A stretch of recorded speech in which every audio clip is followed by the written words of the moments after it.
If you're not bleeding and dying, the cops aren't coming. That was the warning that was sent out to the citizens of Minneapolis, Minnesota on September 8th when the police began holding all non-priority calls citywide. In a night that saw 2 people die and 7 others injured in 3 separate shootings overnight, including the city's 2nd and 3rd mass shootings in a week. I just said the other day in a video that Minneapolis was a ticking time bomb, and I still believe that to be true.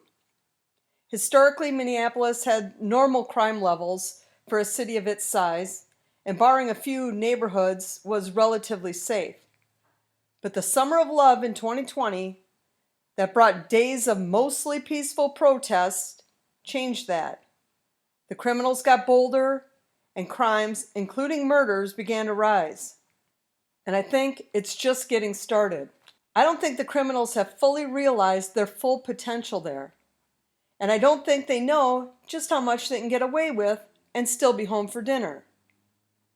But they're learning, and it's getting close.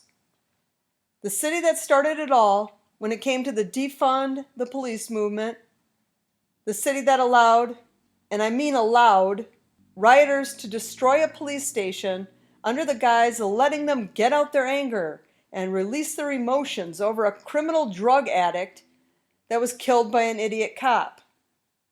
That city hasn't seen anything yet. They've been in the honeymoon period with these criminals for 2 years. But the gloves are slowly coming off. And when they do, we'll be looking at the next Philly, the next Chicago, just on a smaller scale. Minneapolis has around 430,000 residents and will never match the murder numbers of Chicago and its 2.7 million residents. But in 2020, both cities had the same murder rate on a per 100,000 person basis. Yes, Minneapolis and Chicago were the same for homicide numbers based on population. But they don't talk about that because they don't want you to know that. The city is a ticking time bomb. Back to September 8th. Just after 8 p.m., police responded to a shots fired call in North Minneapolis and found a 16-year-old boy with life-threatening gunshot wounds. He was pronounced dead at the hospital. Just over an hour later, police on patrol heard at least 30 shots fired in what was described as a drive-by. They located an adult male and an adult female with non-life-threatening injuries. 2 other adult males were dropped off at 2 different hospitals with potentially life-threatening injuries. At that same time, a group of protesters were attempting to shut down Merwin Liquors, the location of the previous mass shooting 7 days prior. Around that same time was when the police began holding all non-priority calls. Later that night, around 1 a.m., at Bullwinkle's bar, an altercation inside the bar escalated to gunfire and spilled outside to the streets, where more shots were fired. A man in his 30s was transported to the hospital and died from his wounds. Another man was sent to the hospital with life-threatening injuries, and 2 others were treated for minor injuries.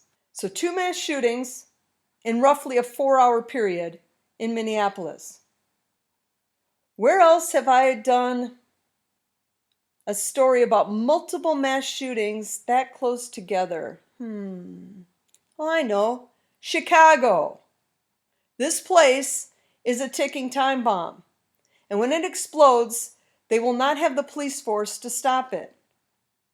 In the last couple of weeks, I have talked about Minneapolis more than any other city, I think, because I've seen it brewing there for a while, and it's getting ready to explode. The summer is almost over, and the city can only pray that the below zero temperatures arrive soon and slow this trend down for at least a few months.